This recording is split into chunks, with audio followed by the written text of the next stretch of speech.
I'd like to get one thing straight right off the bat.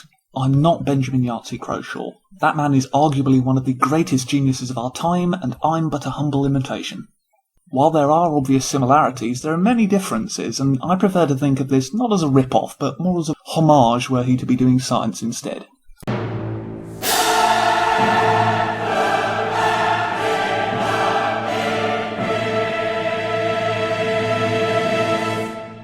Okay, so there I was minding my own business on YouTube, watching the latest shenanigans involving Thunderfoot and Ray Comfort and Venomfang X with perverse glee, when my eye strays, as it is wont to do, towards the comments section. Lo and behold, the usual mix of academic congratulations and creationist caterwauling, but above it all, one commenter seemed to be having a field day. Now, curiosity is widely acknowledged for its felicidal tendencies, and I for one consider myself a pretty cool cat, but clicking the link to this individual's channel was possibly the single greatest factor in me getting off my finely chiselled arse, coming out of the interweb's shadows and exposing what can accurately be described as lies, damned lies and statistics. I mean mathematics. For someone who apparently prides themselves on logical deduction, TheoryReviewGuy's title, Atheism Stupidity Last Part, was irony which, if any juicier, could prove more of a threat to humanity than a race of mutant grapefruit. On reflection, I can't say why I didn't watch the first 2 episodes of this particularly lacklustre trilogy first, but in hindsight I can safely assume that if they're anything like this one, they might just have convinced me to lose all faith in humanity. Destroy the evolutionary model with mathematics? I'd really like to see that done. Honestly. Get a bunch of postgrads, undergrads, and anyone else you want together and blow the thing wide open. You'll make a mint overnight. But if you're going to rush into a scientific endeavour with wild, gay abandon, remember that respected scientists who've been there a lot longer and know a lot more will call you out and take great pleasure in doing so. I'm a scientist. Not a prominent one, granted, but I'm no undergrad. I did a little more than an arts degree, thank you very much, have publications behind me, and I'm writing up my PhD thesis in a biological discipline. This isn't an appeal to authority, but to be honest, I'm surprised TheoryReviewGuy's mastered calculating compound interest. Here's his entire grind. In 4,500 years, 8 individuals can expand to a population of 6 billion with a birth rate of only 2.5.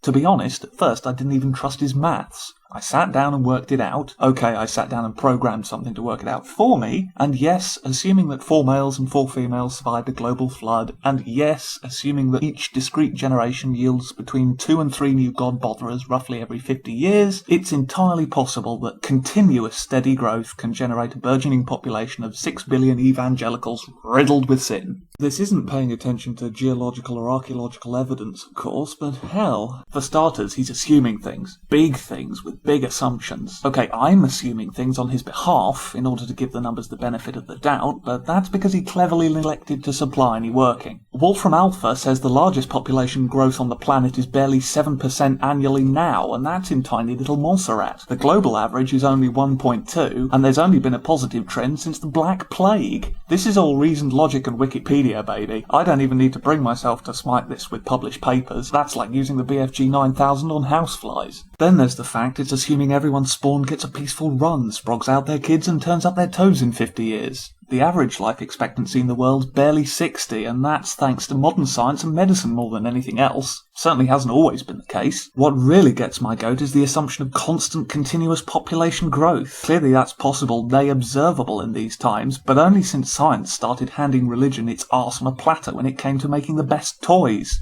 The Haber-Bosch process? Modern medicine? Ring any bells here? Humanity would be totally boned if it weren't for the fact that science has given us a way of telling the inherent limitations of Mother Nature to please desist. Look at animal populations. They multiply like crazy when resources permit, until they starve to death because higher numbers mean more moaning mouths to feed. There's a beautiful wax and wane there, even if it does mean the horrible death of lots of cute, fuzzy and potentially delicious creatures. This doesn't happen with humans, not because we're perfect little god creations, each and every one of us with a loving rule set handed down by the deity du jour, but because as a species we got fed up and wanted just one day to pass where we didn't have to eat raw meat and crap in a cave. So yes, while his maths can be coerced to work, it flies in the face of those pesky little things called facts. The same things that any Tom, Dick and Harry cunningly neglects to mention when they think they know better than the scientists who actually have to earn their bread by researching population dynamics and getting their ideas past the slathering masses of peers only too willing to reduce flawed work to smoking intellectual rubble. So that's my first rant. I like to think that, in the grand scheme of things, I started small, but I wanted to start somewhere.